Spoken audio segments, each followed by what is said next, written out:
wa asyhadu anna Muhammadan abduhu wa rasuluh. Amma ba'd. Alhamdulillah, ahibati fillah. Kita lanjutkan materi kajian kita dari Tibbun Nabawi bersanad sahih dari kajian risalah, yaitu risalah Sahihul Musnad fi Tibbun Nabawi. Kita lanjutkan dari materi masih terkait dengan yaitu ruqyah. Terkait dengan ruqyah. Karena ini materi pertama kali dalam pembahasan terapi Tibbun Nabawi, pengobatan Tibbun Nabawi dengan Al-Qur'an. Ya. Ruqyah sudah kita jelaskan macam-macam ruqyah, syarat-syarat ruqyah. Nah, dan ada ruqyah yang diperbolehkan, ada ruqyah yang dilarang. Yang diperbolehkan tentunya yang sesuai syariat, yang dibolehkan oleh syariat, sebagaimana telah kita bahas syarat-syaratnya yang telah lalu. Kemudian terkait dengan contoh beberapa hal yang sebenarnya tidak disebutkan dalam syariat, seperti yaitu menggunakan bahasa Indonesia, apakah boleh dengan kalimat-kalimat yang baik menggunakan bahasa Indonesia. Kemudian seperti juga menggunakan bidara, karena satu hadis pun gak ada yang menunjukkan bidara digunakan untuk meruqyah. Datang dalam syariat, dalam hadis yang sahih, bidara digunakan ketika dimandikan untuk orang-orang yang baru masuk Islam. Juga digunakan untuk memandikan jenazah ketika masuk Islam dan memandikan jenazah. Nah, lantas apakah ruqyah diperbolehkan dengan menggunakan bidara bahasa Indonesia ini? Ya, maka berdalil dengan keumuman dalil sebagaimana datang dari Auf bin Malik radhiyallahu an. Dia pernah bertanya kepada Nabi SAW, "Ya Rasulullah, kunna narqi fil jahiliyah. Fakulna ya Rasulullah, kaifa tara fi dzalik?" Ya Rasulullah, dulu kami pernah meruqyah ketika kami belum masuk Islam. Maka bagaimana pendapatmu ya Rasulullah tentang ruqyah kami? Kemudian kata Rasulullah sallallahu alaihi wasallam, "A'ridu alayya ruqakum." Ya. Kemudian kata Nabi sallallahu alaihi wasallam, berikan gambaran kepadaku bagaimana ruqyah kalian. Cara ruqyah kalian.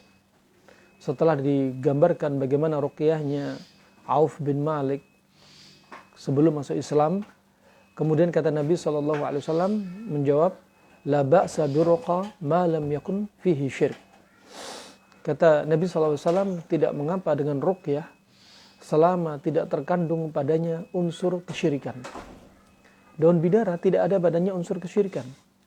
Walaupun tidak dibimbing oleh Nabi SAW, tidak diajarkan oleh Nabi SAW, akan tetapi Nabi juga menyebutkan ini masuk keumuman. Ya, seperti apa?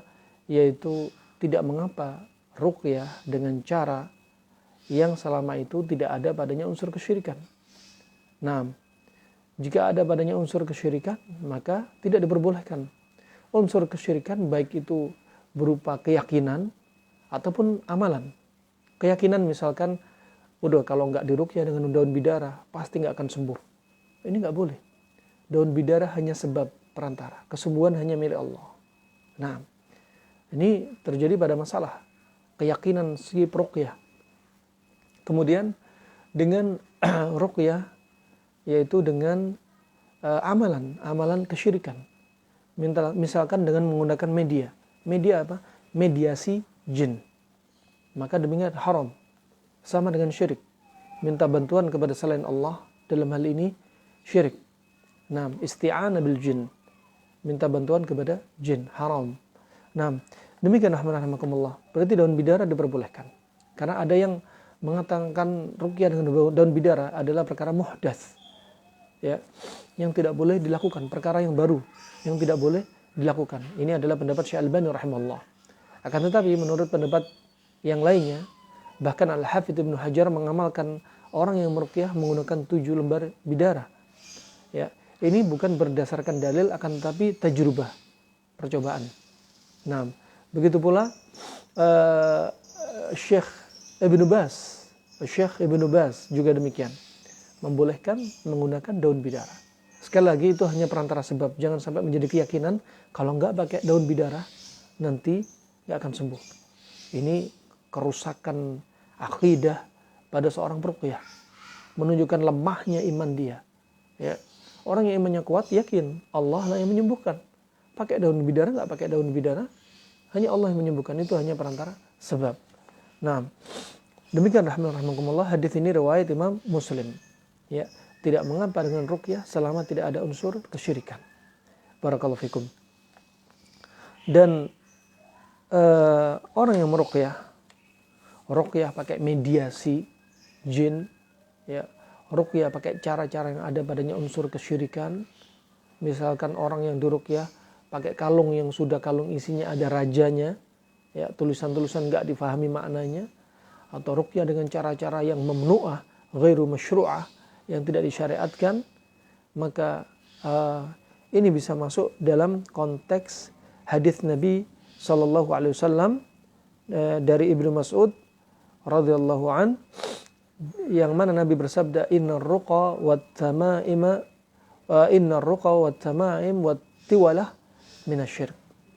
Sesungguhnya ruqyah, yaitu ruqyah yang ghairu masyru'ah, ya, juga tamaim jamak dari tamimah, yaitu semacam jimat-jimat yang digantungkan, ya. Wat tiwalah itu ya ramuan-ramuan atau lafaz-lafaz khusus atau dzikir-dzikir khusus, atau menggunakan katakan seperti cincin pernikahan seperti dublah, ya. Dengan cincin ini berkeyakinan pasangan suami istri akan langgeng sampai akhir hayatnya. Nah, ini keyakinan semua adalah syirik, ya, enggak diperbolehkan. Barakallahu fiik. Kita lanjut pada selanjutnya, ruqyatu al-mar' idza ishtaka. Ya, ruqyahnya seseorang jika dia mengalami sakit. Ya, jika dia mengalami sakit. Nah, Nabi SAW pernah juga diruqyah oleh malaikat Jibril, ya, pernah diruqyah oleh malaikat Jibril. Dan hukum asalnya minta ruqyah, ya, hukum asal minta ruqyah itu makruh. Kenapa? Karena masuk dalam, nanti dia tidak masuk dalam konteks sebagaimana keutamaan, ya, alladzi la yastarqi la yaktawun wa la yatatayyarun. Konteks tiga orang ini enggak pernah minta ruqyah, enggak pernah minta dikai, pengobatan dengan sengatan besi panas, enggak pernah melakukan tatayyur. Jenis tiga orang ini adalah yang nanti tanpa dihisab dia yaumul qiyamah. Nah, maka kalau minta ruqyah berarti dia dihisab. Berdasarkan hadis ini, orang yang minta ruqyah maka dia enggak masuk dalam kategori hadis yang kita sebutkan tadi. Oleh karena itu sebagainya mengatakan makruh, ya, makruh. Tetapi kalau yang memintakan orang lain, misalkan seorang wanita, istri, dia mengalami gangguan jin, ya, imma kena sihir, imma kesurupan. Nah, maka yang minta ruqyah bukanlah si wanita tersebut, tapi suaminya yang memintakan ruqyah untuk istrinya, atau suaminya sendiri yang langsung meruqyah si istri. Jangan nunggu istri yang minta diruqyah. Nah, rahimakumullah, maka kalau orang lain yang memintakan tidak masuk dalam kategori yaitu makruh, kategori makruh. Dan sebagaimana datang dari riwayat Imam Muslim dalam sahihnya nomor 2199 dan yang selainnya dari Jabir bin Abdullah radhiyallahu anhuma, bahwasanya Rasulullah sallallahu alaihi wasallam melarang seseorang itu minta diruqyah. Nah, Nabi melarang. Ya, larangan ini bukan larangan tahrim, tapi lil karahah. Larangan bukan larangan menunjukkan haramnya minta diruqyah, tetapi menunjukkan larangan di sini adalah larangan akan makruhnya. Karahatul tanzih, bukan karahatul tahrim. Ya, dilarang dalam perkara makruh, ya. Dan kemudian datang keluarga Amr bin Hazm. Amr bin Hazm keluarganya datang kepada Rasulullah sallallahu alaihi wasallam, ya. Jadi bukan orangnya sendiri yang datang, tapi apa? Keluarganya. Faqalu ya Rasulullah innahu kanat indana ruqyatun narqi biha minal aqrab. Ya Rasulullah, ya, bahwasanya di tempat kami itu ada model-model ruqyah karena disengat kalajengking. Kemudian wa innaka nuhita 'anil ruqa. Sedangkan engkau ya Rasulullah melarang kami tentang ruqyah, untuk diruqyah. Qala fa'ridhuha alaih. Naam. Fa'ridhuha alaih. Faqala ma ara ba'san man istata'a minkum an yanfa'akha falyaf'al. Artinya apa? Artinya yaitu orang lain yang meruqyah dia, bukan dia minta ruqyah. Ya. Kemudian Nabi bersabda, ma ara ba'san. Aku melihat, berpendapat tidak mengapa. Man istata'a minkum an yanfa'a akha falyaf'al.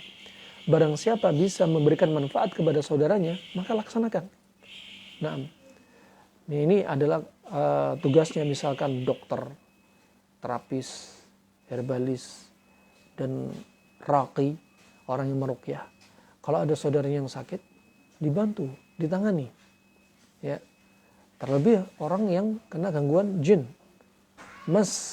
orang yang kesurupan, atau mashur, orang yang kena sihir. Jangan nunggu mereka minta diruqyah, tapi ruqyah mereka. Sebagaimana Nabi telah bersabda, man istata'a minkum an yanfa'a akha falyaf'al. Barang siapa di antara kalian bisa mendatangkan manfaat, memberikan manfaat kepada saudaranya, maka cepat lakukan. Falyaf'al. Fa di sini menunjukkan apa? Cepat. Yufidu sur'ah. Menunjukkan cepat-cepat lakukan. Jangan ditunggu. Ya, orang yang kena ruqyah, orang yang kena gangguan jin, gangguannya berat. Bikin sholatnya juga bisa tidak khusyuk. Aktivitas kesehariannya juga bermasalah. Nah, membuat hubungan rumah tangga renggang.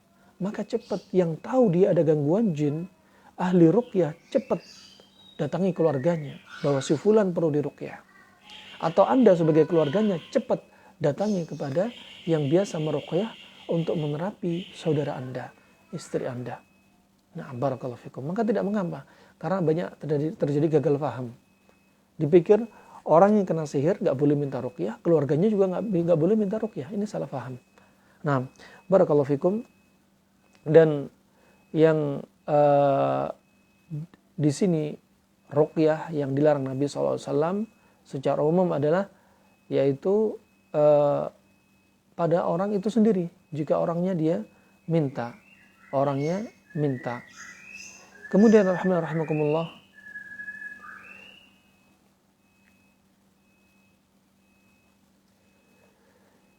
selanjutnya ruqyah dari rasa sakit atau dari penyakit. Ya. Rasa sakit atau dari penyakit yang dia rasa. Qala Imam Muslim rahimahullah fi sahih, berkata Imam Muslim dalam sahihnya, qala haddatsana Muhammad bin Abi Amr al-Makki, qala haddatsana Abdul Aziz ad-Darawardi an Yazid bin Abdullah bin Usama bin al-Had an Muhammad bin Ibrahim an Abi Salamah bin Abdurrahman an Aisyata zaujin Nabi sallallahu alaihi wasallam annaha qalat. Dari Aisyah radhiyallahu anha, Aisyah termasuk sahabiyah yang meriwayatkan hadis juga yang terbanyak dari Nabi sallallahu alaihi wasallam karena termasuk wanita yang cerdas. Beliau menghafalkan hadis Nabi sallallahu alaihi wasallam lebih dari 1000 hadis. Ya, begitu pula Ibnu Abbas. Nah, adapun Abu Hurairah adalah yang terbanyak, lebih dari sekitar 4375 hadis. Wallahu a'lam bishawab. Kemudian Aisyah berkata, "Kana idza ishtaka Rasulullah sallallahu alaihi wasallam raqahu Jibril." Nabi sallallahu alaihi wasallam jikalau dia mengeluhkan sakitnya, maka malaikat Jibril meruqyah beliau sallallahu alaihi wasallam. Nah, Jadi yang meruqyah Nabi SAW malaikat Jibril. Subhanallah. Wah, ini termasuk kekhususan Nabi Muhammad juga. Nah, langsung didatangi malaikat Jibril, kemudian langsung diruqyah. Langsung diruqyah. Yang ruqyah bukanlah semacam ustadz, kiai, atau alim seperti manusia, ya, yang kadang bermaksiat, kadang taat kepada Allah, ya, kadang ada muncul sifat nifaq. Nah, akan tetapi di sini yang meruqyah adalah ya malaikat yang besar, malaikat yang tentunya dia nggak pernah berbuat dosa, tidak pernah bermaksiat kepada Allah Subhanahu Wa Taala. Malaikat Jibril yang langsung meruqyah Nabi SAW. Kemudian malaikat Jibril sambil meruqyah dan mendoakan Nabi SAW, Bismillahi yubrik, wa min kulli da'in yashwik, wa min syarri hasidin idha hasad, wa min syarri kulli dhi ainin. Nah, Bismillah yubrik min kulli da'in yashwik, wa min syarri hasidin idha hasad, wa min syarri kulli dhi ainin. Nah, rahimahullah, ini akan kita bahas. Pertama, malaikat Jibril minta tolong kepada Allah Subhanahu wa taala. Bismillah, dengan nama Allah. Seorang muslim harus paham bahasa Arab. Nah, sehingga dengan bahasa Arab itu dia paham kemana larinya, apa yang dimaukan dari doa dia, zikir dia, bagaimana sholat dia. Nah, coba Bismillahi dengan nama Allah. Kalau orang nggak paham bahasa Arab, dia mengartikan dengan nama Allah sesuai dengan terjemah. Tapi kalau orang paham bahasa Arab atau pernah belajar bahasa Arab kaidahnya dengan kaitannya dengan pelajaran akidah dan tauhid, mereka akan berpikir, ba di sini adalah lil isti'anah. Ba di sini adalah lil isti'anah, bukan lil musahabah. Ya, sebagaimana akidah Mu'tazilah. Isti'anah artinya apa? Ba dengan nama Allah. Artinya apa? Dengan nama Allah saya minta tolong. Ya, minta tolong apa dalam hal ini malaikat Jibril? Minta tolong untuk meruqyah Nabi Muhammad SAW. Antum makan bismillah, baca bismillah dengan nama Allah. Ya. Ketika sebelum makan bukan baca bismillahirrahmanirrahim. Juga Allahumma barik lana fima razaqtana, bukan. Yang datang dari sunnah, dalil yang sahih cukup bismillah dengan nama Allah. Dan di situ ada takdir yang tersembunyi. Dengan nama Allah aku makan. Kalau kita membaca dengan nama Allah sebelum makan, berarti apa? Kita minta tolong kepada Allah. Makannya biar makanan ini menjadi apa? Makanan yang baik bagi kita. Biar setan tidak ikut makan bersama kita. Biar makanan ini menjadi berkah bagi kita. Bismillah, sebut nama Allah Subhanahu wa taala. Nah, ketika masuk rumah juga demikian dan lain sebagainya dimulai dengan bismillah. Dan di sini bismillah dengan nama Allah aku minta tolong, ya, itu apa? Malaikat Jibril untuk meruqyah Nabi Muhammad. Bismillah yubrik, dengan nama Allah yubrik ay yashfik. Ya, Allah akan sembuhkan kamu. Ya, Allah akan sembuhkan kamu. Wa min kulli da'in yashfik. Dengan nama Allah, ya, Allah akan lindungi kamu dari semua penyakit. Yashfik, Allah akan sembuhkan kamu. Ya. Wa min syarri hasidin idza hasad. Dan dari semua kejelekan tukang hasad jika dia berbuat hasad. Dan min syarri kulli dhi ainin. Dan dari semua kejelekan yaitu orang-orang yang punya ain. Di sini kita akan konsen membahas ruqyah ini, ya. Sebagaimana dibimbingkan Nabi Muhammad SAW, bagaimana malaikat Jibril meruqyah beliau sendiri, Nabi Muhammad SAW. Selain riwayat Imam Muslim, hadis ini riwayat Imam Ahmad dalam musnadnya, Ibnu Sa'ad dalam Tabaqat, ya, juga Aisyah, dari Imam Muslim dari Aisyah, ya, dan juga Ibnu Wahab dari dalam Al-Jami', Ibnu Wahab dalam Al-Jami'. Maka di sini malaikat Jibril juga meruqyah dan dari kejelekan tukang hasad yang berbuat hasad. dan kejelekan semua yang mempunyai pandangan ain, penyakit ain. Perlu diketahui bahwasanya hasad dan ain itu termasuk perbuatan dosa, termasuk perbuatan yang diharamkan. Orang hasad, ya, dan hasad itu termasuk amalan hati. Ini berarti kita kalau melakukan hasad berarti kita berdosa, yang dosa itu dilakukan oleh hati. Karena apa? Anggota tubuh kita juga bisa bermaksiat. Hati juga bisa bermaksiat. Lisan juga bermaksiat. Nah, oleh karena itu rahimakumullah, perlu kita tahu, ya, agar kita tidak terjatuh dalam dosa, kita harus membentengi diri kita. Dengan apa? Mengilmui apa dari perbuatan-perbuatan yang akan menjerumuskan kita ke dalam kemaksiatan atau dosa. Al-ain dan hasad itu ada sisi kesamaan dan perbedaan. Dari sisi kesamaannya, dua-duanya ini adalah termasuk perbuatan maksiat dan dosa. Ya. Dan perbedaannya banyak sekali. Pertama, kita harus tahu definisi. Apa itu al-ain? Ya, sering kita sebut penyakit ain. Dan ini rata-rata diketahui oleh siapa? Orang-orang yang menuntut ilmu. Adapun orang awamun nas, orang-orang pada khalayak umum, mereka nggak tahu apa itu ain. Contoh sering kami dapati, ada anak kecil sakit demam tinggi, dibawa ke dokter nggak sembuh-sembuh, dan orang tuanya nggak ada yang curiga, dokter pun juga nggak curiga. Kenapa? Karena mereka nggak paham, nggak belajar. Nabi sudah ngajarin sebenarnya ada penyakit medis dan non medis yang perlu dipelajari. Nah, ternyata ya sering kami dapati kasus seperti ini, anak ini demamnya bukan karena penyakit medis, tapi karena penyakit non medis. Ya, ada orang yang datang kepada atau ke rumah Anda dan Anda baru punya baby, ya, yang sangat lucu, cakep, imut-imut.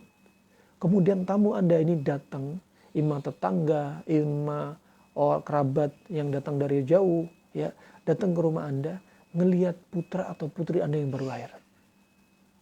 Dan saat itulah dia melempar ain. Nah, apalagi di negeri Arab, ainnya sangat kuat sekali. Dan subhanallah, ain ini bisa mencelakakan dia. Bisa membunuh dia sekalipun. Ya, sebagaimana datang dalam hadis yang sahih, ya, tatkala ada sahabat Nabi SAW, sahabat Nabi yang waktu itu dia ini dalam keadaan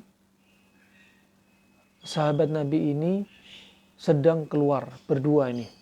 Satunya yaitu Amir, ya.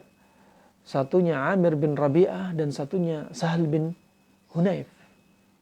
Ketika mereka keluar berdua, kemudian datanglah yaitu Amir bin Rabi'ah ini ketika menyaksikan Sahal bin Hunayf hendak mandi dan melepaskan bajunya. Ya, sebagaimana disebutkan dalam riwayat Ibnu Majah ini, ya, dia melepaskan bajunya. Kemudian Amir bin Rabi'ah melihat kulitnya Sahal bin Hunayf yang sangat bersih. Ini kulitnya seorang lelaki, sahabat. Ya. Kemudian Amir bin Rabi'ah berkata, "Lam arakal yawm walal jildan mukhba'ah." Aku pada hari ini tidak melihat, ya, tidak pernah melihat kecuali pada hari ini, yaitu kulit, yaitu seperti kulitnya perawan yang dia selalu di kamarnya, sembunyi di kamarnya. Saking putihnya kulitnya Sahal bin Hunayf, bersihnya kulitnya Sahal bin Hunayf. Kemudian apa yang terjadi? Sahal bin Hunayf terjatuh, dia kejang dan terjatuh. Coba, penyakit apa ini? Bukan medis, ini penyakit non medis. Ini penyakit ain yang dilemparkan oleh sahabat yang lainnya, Amir bin Rabi'ah. Ya, kemudian tatkala kejadian itu dilaporkan kepada Rasulullah SAW, ya, ketika dia sahabat ini lapor, "Ya Rasulullah, aku mendapati Sahal bin Hunayf sari'an, dalam keadaan kejang, jatuh kejang. Kemudian Rasulullah langsung berkata, man tatahimunahu, ya. Kata Rasulullah, siapa kira-kira tersangkanya? Ya. Rasulullah langsung curiga, orang tiba-tiba kejang. Ya, nah, nggak ada angin, nggak ada hujan, tiba-tiba kejang. Langsung Rasulullah mengira siapa ini kira-kira pelakunya. Kemudian sahabat menjawab, Amir bin Rabi'ah. Yang berdua dengan dia saat itu adalah Amir bin Rabi'ah. Ya, kemudian Rasulullah berkata, alama yaqtul ahadukum akhah. Atas apa kalian membunuh saudaranya? Salah satu dari kalian. Nabi termasuk marah di sini. Ya. Kemudian Nabi bersabda, idza ra'a ahadukum min akhihi ma yu'jibu falyad'u lahu bil barakah. Jika salah seorang dari kalian melihat sesuatu yang menakjubkan, hendaknya kalian mendoakannya dengan keberkahan. Di sini anjuran Nabi SAW bukan hanya melihat benda hidup, manusia, juga termasuk benda mati. Ya, kalau kita melihat sesuatu yang menakjubkan, baik itu benda hidup, ya, sesuatu yang hidup, manusia atau hayawan, ya, hewan ataupun benda mati, maka apa? Falyad'u lahu bil barakah. Maka doakan dengan keberkahan. Doakan dengan keberkahan. Maka ketika Anda melihat sesuatu yang takjub, yang benar bukan baca Masya Allah, bukan. Karena Masya Allah itu tidak mengusir ain. Ya, maka bimbingan Nabi SAW ketika melihat sesuatu yang takjub, menakjubkan adalah membaca apa? Keberkahan bagi dia. Juga bukan Masya Allah, Tabarakallah. Ini keliru. Karena Tabarakallah itu pujian untuk Allah semata. Tabarak itu untuk Allah. Sedangkan Nabi menganjurkan apa? Doakan keberkahan. Artinya apa? Doakan keberkahan. Masya Allah, Tabarakallah. Hanya untuk Allah saja. Kita puji Allah. Ya, mensucikan Allah. Tapi kalau Anda doa, ketika melihat sesuatu yang takjub, baik itu manusia atau benda mati, rumah, mobil, sepeda, motor, dan sebagainya. Ini yang dianjurkan. Apa? Allahumma barik. Allahumma barik alaih. Yubarikallahu fiq. Ya, atau fih. Itu yang dianjurin. Naam.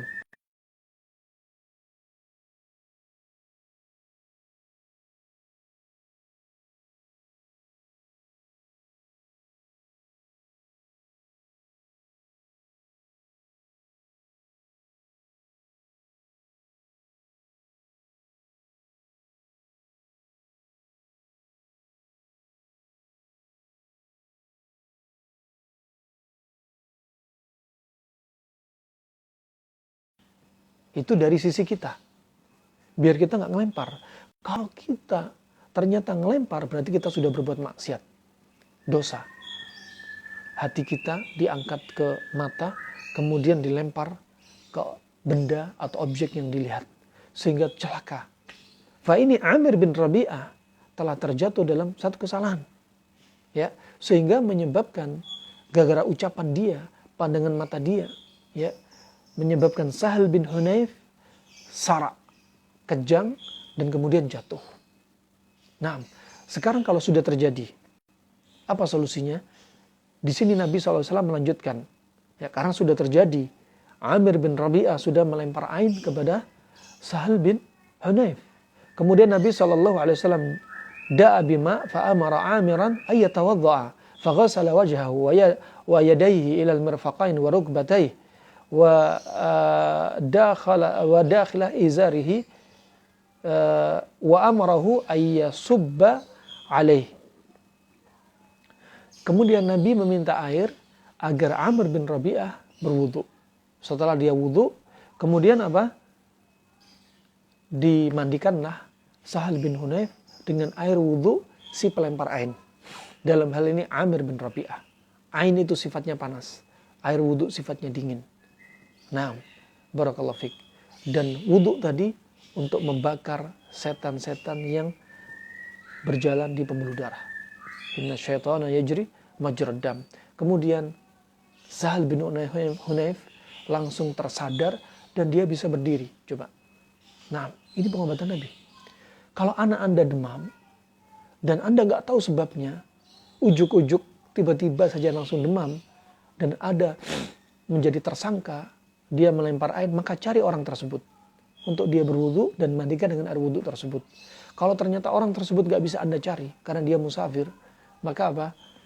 Anda terus ruqyah sampai dia sembuh. Barakallahu fikum. Fa ini rahman rahimakumullah jami'an. Dan hasad ini ain ya. Ini ain. Adapun terkait ain ini berasal dari apa ain ini? Ya, sebagaimana disebutkan dalam fatwa Lajnah Daimah, ya, al-ain ma'khudhatun min 'ana ya'inu idza asabahu bi'aini. Yaitu diambil dari kata 'ana ya'inu idza asabahu bi'aini. Yaitu 'ana dari mata, ya'inu tatkala melihat, jika dia tertimpa karena pandangan matanya. Nah, dan asalnya dia adalah min ijabil a'in bi syai'. Kenapa? Karena takjubnya, kagumnya orang yang melihat dengan sesuatu. Apapun yang dia lihat. Hidup, benda hidup atau benda mati. Thumma tatba'ahu kaifiyah nafsihi al-khabithah. Kemudian apa diikuti dengan, yaitu hatinya, yang akhirnya dengannya itu adalah muncullah niat atau sesuatu yang buruk dalam hatinya. Thumma tasta'inu ala tanfidhi summiha binadhariha ilal ma'in. Kemudian dengan bantuan mata dari hati, kemudian mata dilancarkan atau ditembuskan, disampaikan kejelekan yang ada dalam hatinya tadi, dan racun itu tadi yang ada dalam hatinya melalui pandangan matanya kepada orang yang dilihat. Sehingga timbul malapetaka. Nah, ini kisah banyak sekali. Kami dapati di Arab, di Indonesia banyak. Ya, ada saudara kami, masya Allah, baru beli mobil, ya, baru dia beli mobil yang subhanallah masih atas nama dia dan betul-betul baru dan keluaran baru modelnya. Kemudian datang seorang kakek-kakek. Ini kejadian di Surabaya. Ya, mobil kamu cakep banget. Dan ma'ruf, kakek ini kalau ngomong, kalau ngelihat, itu mesti subhanallah menimbulkan malapetaka. Mobil dipakai di jalan tol, tiba-tiba ada ban mobil yang lepas dari truk menghantam depan mobil, langsung hancur mobilnya. Ini ucapan dia, mata dia ini membahayakan apa yang dia lihat. Ya, makanya penting kita harus belajar biar gak mencelakakan orang lain dari lisan kita, mata kita, tangan kita, kaki kita, hati kita. Nah, demikian rahimakumullah jami'an. Adapun al-hasad. Apa itu al-hasad? Al-hasad adalah ayatamanna zawalan ni'mah min indi akhi walam tatahawwal ilaih. Yaitu hasad atau dikenal dengan iri atau dengki ini, ya, didefinisikan yaitu keinginan dia, angan-angan hati dia ketika melihat nikmat pada saudaranya, dia ingin nikmat pada saudaranya itu hilang. Dan dia bisa memiliki nikmat tersebut. Ini namanya hasad. Dan ini rata-rata terjadi dalam perkara dunia. Perkara dunia. Naam. Hubbud dunia. Naam. Adapun jika hasad dalam perkara ibadah, bukan hasad sebenarnya, atau masuk hasad tapi diperbolehkan jenisnya, yaitu ghibtah. Apa itu? Dia melihat saudaranya rajin ibadah, sehingga dia menjadi motivasi bagi dia untuk ikut rajin ibadah. Dia melihat saudaranya rajin menghafal Al-Quran. Dengan itu, dia menjadikan dirinya ikut rajin menghafal Al-Quran. Maka yang demikian bukanlah tercela. Ya, bahkan perkara yang terpuji. Ketika perkara tersebut mendatangkan manfaat bagi dia, untuk apa? Untuk ikut berbuat taat kepada Allah Subhanahu wa taala. Dan pada ghibtah ini, dia tidak ada keinginan untuk apa? Menghilangkan nikmat rajin ibadahnya dia. Nah, berbeda dengan hasad. Berbeda dengan hasad. Barakallahu fikum. Dan hasad ini di antara bedanya dengan ain, ya. Sebagaimana disebutkan Ibnu Qayyim rahimahullah, semua ain itu hasad. Ya. Kullu ainin fi hasad. Wala aks. Ya. Dan tidak sebaliknya. Setiap ain itu pasti ada hasad, dan pada hasad belum tentu terjadi ain. Itu diantara perbedaan yang terbesar. Dan hasad itu dia lebih umum daripada ain. Ya, lebih umum daripada ain. Setiap kullu ain hasidin walaysa kullu hasidin ainan. Ya, setiap orang yang melempar ain pasti dia hasad. Dan belum tentu orang yang hasad itu bisa melempar ain. Terjadi padanya ain. Nah, dan al-ain ini adhar min al-hasad. Itu perbedaan berikutnya. Ya, bahwasanya orang yang melempar ain bahayanya lebih besar daripada orang yang sekedar hasad saja. Dari orang yang sekedar hasad. Dan berikutnya pada kasus hasad ini atau hasad, ya, orang yang pelaku hasad, ya, dia bisa melakukan hasadnya tanpa ketahuan, tanpa diketahui. Adapun ain, dia kalau hasad, pandangan mata dia membahayakan, bisa mencelakakan orang yang dilihat, ya, bisa mencelakakan orang yang dilihat. Nah, tidak ragu lagi bahwasanya ini dua perbuatan ini, yaitu perbuatan pelempar ain atau ain dan hasid, perbuatan orang yang iri dengki ini adalah perbuatan yang diharamkan. Ya, Allah Subhanahu wa taala telah berfirman, ya, sebagaimana Nabi SAW telah bersabda sebagaimana dalam riwayat Imam Muslim, ya, la tahasadu wa la tanajashu wa la tabaghadu wa la tadabaru. Di sini larangan Nabi untuk antara kaum muslimin itu melakukan hasad, saling iri dengki. Nah, dilarang oleh Nabi SAW. Nah, kemudian dari sisi ain, ya, dari sisi ain juga termasuk yang dilarang, ya, termasuk dilarang. Sebagaimana dalam surat Al-Ahzab ayat ke-58, walladzina yu'dzuna al-mu'minina wal mu'minati bighairi maktasabu faqad ihtamalu buhtanan wa itsman mubina. Kata Allah Subhanahu wa taala, dan mereka-mereka yang mengganggu orang-orang mukmin, laki-laki dan mukminat, wanita, yang mereka itu enggak melakukan apa-apa. Ya, mereka enggak melakukan perbuatan kepada kita apapun, kenapa kok tiba-tiba dilempar ain? Ya, kenapa kok mereka menanggung beban? Ya, gara-gara perbuatan ain. Ini masuk dalam ayat ini. Ya, ain ini masuk dalam konteks ayat ini. Juga sabda Nabi SAW sebagaimana dalam riwayat Ibnu Majah, ya, la dharar wa la dhirar. Tidak boleh mencelakakan diri sendiri, tidak boleh mencelakakan orang lain.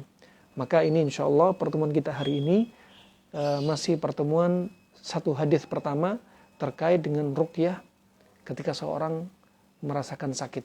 Dan Nabi SAW tadi ketika sakit langsung diruqyah oleh malaikat Jibril dengan membaca doa ini. Bismillahirrahmanirrahim. Wa min kulli da'in yashfik wa min syarri hasidin idza hasad wa min syarri kulli dhi ainin. Maka hendaknya Anda hafalkan, ya, Anda hafalkan dan praktekkan apa yang sudah Anda dapat. Kenapa? Karena zakatnya ilmu itu Anda sampaikan dan Anda amalkan. Wabillahi taufiq wal hidayah. Semoga bermanfaat untuk saya pribadi dan Anda semua. Subhanakallahumma bihamdik asyhadu an la ilaha illa anta astaghfiruka wa atubu ilaik. Wassalamualaikum warahmatullahi wabarakatuh.